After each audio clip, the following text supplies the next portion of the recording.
Hi, I'm Denisha. And I'm Tori. And welcome to this week's episode of Horizons. In this episode, we are going to be going over the day of the life in Cosmo, Day of the Dead, and video games, and how they impact us.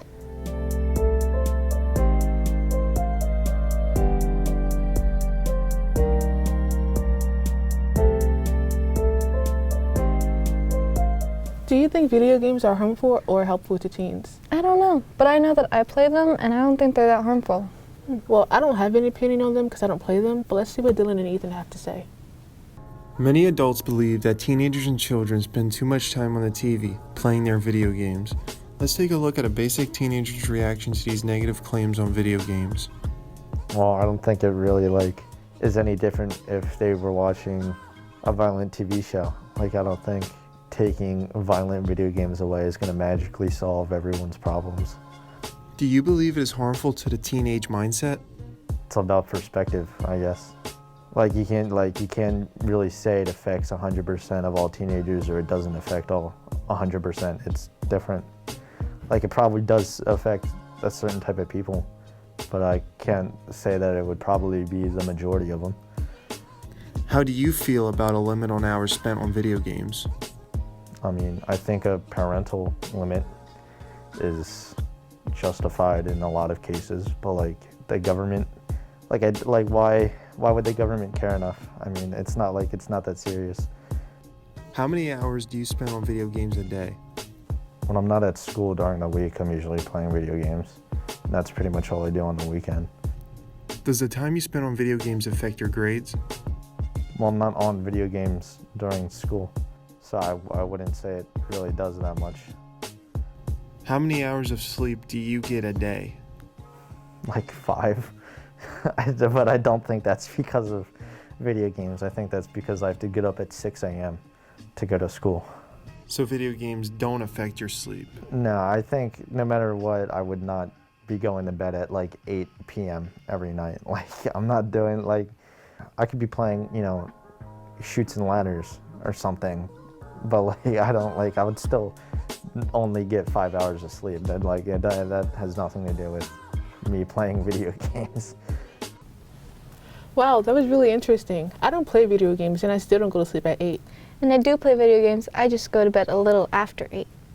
Well, after that informative video, let's go on to our next topic, which includes beautiful dresses, pretty makeup, and parties. Let's take a look. Many people might have heard the movie Coco, which is based on the Mexican holiday called Dia de los Muertos. I'm here with Yareli to ask her what Dia de los Muertos mean to her. So, Dia de los Muertos to me means a special day because it's a day where you celebrate people who have died in your family. She explains what Dia de los Muertos means to her. El Dia de los Muertos is a day, it's taken in November 1st and 2nd, and you honor the people who have died and just show that you still remember them. She starts saying the things she does during this day.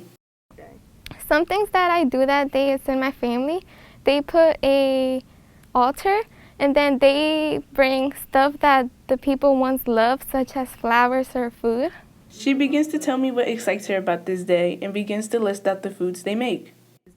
Something that excites me about this day is the food that they made. The foods that we made are either pozole, tamales, champurrado, or pan dulce. She said she was closer to her great-grandmother who passed away and put marigolds for her because that represents her. A loved one that I was close to was my great-grandmother, and something that I put is flowers. So for me, it would be flowers, and we put them because my great-grandmother, she loved flowers a lot. The ones that she loved the most was marigolds. Wow, that was beautiful. If you have any relatives that have passed away, never forget to honor them.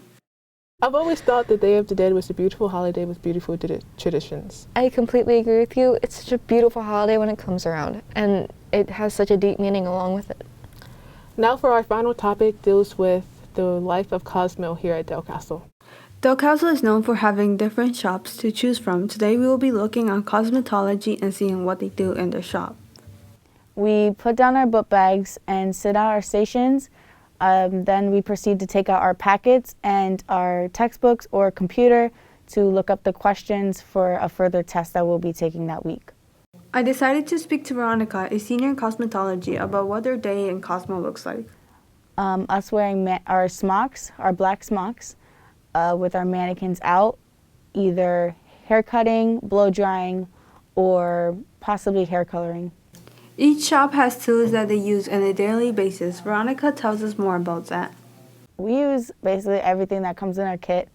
We use hair dryers, curling irons, we use curling rods, we use lotion, mannequin hands, we use our mannequin heads. We use basically everything that comes in the kit. When preparing for clients, each shop does it differently. Let's hear how Cosmo prepares. We would first disinfect the station, then we would lay down a towel and proceed to lay down all the equipment that we would need for that service. She tells us about some things she finds difficult in her shop, like preparing for a test. I would say the most difficult thing would be the written portion of our state boards. It's very complicated and it's very confusing. There's a lot of words that you probably never heard of, and some of them mean the same thing, but it's the slightest difference. Cosmo, just like any other hands-on shop, practices on mannequins or on actual people to better their technique. We do both. On Wednesdays, Thursdays, and Fridays, people come in, and whoever doesn't co-op will work on clients or friends that wanted to come in to get their either nails done, hair done, etc. But other than on Monday, Tuesday, and sometimes Wednesdays, we would work on mannequins, mostly working on state boards. In order to get a certification in Cosmo, they have to take a test. She tells us more about it. Yes, it's called state boards. It's a huge test that we have to take once you're a senior. It costs $150 and it takes all day. Veronica has mentioned some of her accomplishments that she did in her shop. I am really getting better at hair cutting. It's starting to get really easy now.